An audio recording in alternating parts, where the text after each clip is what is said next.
Դոնալդ Թրամփը շնորհավորական նամակ է հղել Ադրբեջանի անկախության օրվա կապակցությամբ։ Նա նշել է, որ Վաշինգտոնը գնահատում է Ադրբեջանի հետ հարաբերությունները ահաբեկչության դեմ պայքարում, տնտեսական, էներգետիկ, անվտանգության ոլորտներում եւ Հայաստանի հետ խաղաղության հասնելու գործում։ Միացյալ Նահանգները շարունակում է աջակցել Հայաստանի եւ Ադրբեջանի միջև երկարատև խաղաղությանը։ Հակամարտության խաղաղ կարգավորումը կնպաստի Հարավային Կովկասի բարգավաճմանը եւ ավելի շատ հնարավորություններ կստեղծի Միացյալ Նահանգների հետ գործակցության համար։ Ժամանակն է հանձնառություն ստանձնել խաղաղության համար, ասված է Թրամփի նամակում։ Ադրբեջանին ուղերձ է հղել նաև ԱՄՆ պետքարտուղարը։ Մարկո Ռուբիոն ողջունել է խաղաղության պայմանագրի տեքստի շուրջ ձեռք բերված համաձայնությունը։ Աջակցում ենք Ադրբեջանի ինքնիշխանությանը, անկախությանը եւ տարածքային ամբողջականությանը։ Վաշինգտոնը նաև հավատարիմ է Ադրբեջանում հիմնարար ազատությունների, այդ թվում մամուլի ազատության պաշտպանությանը, նշված է պետքարտուղարության հաղորդագրության մեջ։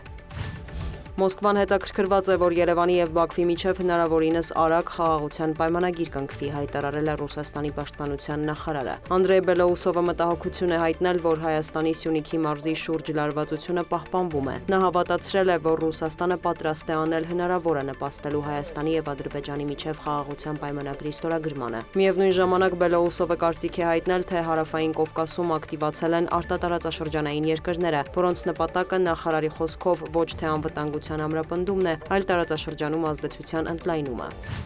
Տեղի է ունեցել Ադրբեջանի, Թուրքիայի եւ Պակիստանի ղեկավարների գագաթնաժողովը։ Իլհամ Ալիևը հայտարարել է, որ 44-օրյա պատերազմի ընթացքում Թուրքիան եւ Պակիստանը քաղաքական եւ բարոյական աջակցություն են տրամադրել Ադրբեջանին։ Այսօր կրկին հաստատում ենք մեր ժողովուրդների միասնությունը, շեշտել է Ալիևը։ Նա նաեւ գոհունակություն է հայտնել, որ Ադրբեջանը եւ Թուրքիան կարևոր դեր են խաղացել տարածաշրջանում եւ դրանից դուրս էներգետիկ անվտանգության ապահովման գործում։ Ռազմավարական նշանակություն ունեն տրանսպորտային միջանցքները, որոնք անցնում են Ադրբեջանով եւ Թուրքիայով կապելով Ասիան-Եվրոպայի հետ, հավելել է Ալիևը։ Ռեջեփ Էրդողանը հույս է հայտնել, որ տարածաշրջանում կայունություն եւ բարգավաճում կհաստատվի։ Մենք 3 եղբայրական երկրներ ենք, ամրապնդում ենք կապերը բոլոր ոլորտներում, աջակցում ենք մեր գործակցությունը ռազմավարական գործընկերության վերածելու քայլերին, հայտարարել է Ռեջեփ Էրդողանը։ Շահբազ Շարիֆն էլ բարձր է գնահատել Իսլամաբադ-Բաքու կապերը, շեշտել, երկու երկրներն աջակցում են իրար Ղարաբաղի, Քաշմիրի եւ Հյուսիսային Կիպրոսի հարցերում։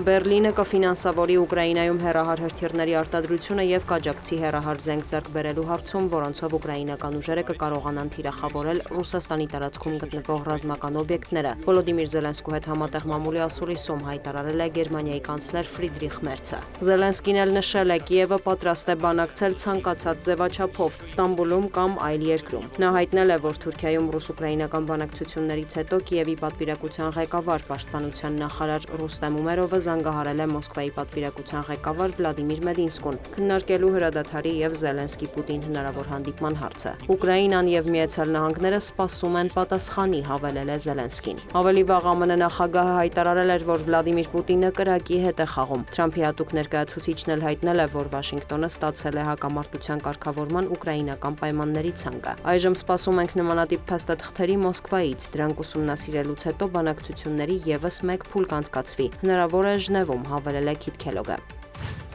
Եվրամիությունը հայտարարել է Սիրիայի դեմ տնտեսական բոլոր պատժամիջոցների չեղարկման մասին, ասված է ԵՄ խորհրդի հայտարարության մեջ։ Բացառություն են կազմել անվտանգության ոլորտի հետ կապված սահմանափակումները։ Այս որոշման նպատակն է աջակցել սիրիացի ժողովրդին վերամիավորման, ներառական եւ խաղաղ Սիրիայի վերականգնման գործում, նշում է եվրոպական կողմը։ Միևնույն ժամանակ ԵՄ իշխանությունները երկարաձգել են Բաշար Ասադի ռեժիմի հետ կապված անձանց եւ կազմակերպությունների դեմ պատժամիջոցները։ Ավելի վաղ հակասիրիական պատժամիջոցների մեծ մասը չեղարկելու մասին էր հայտարարել նաև Վաշինգտոնը։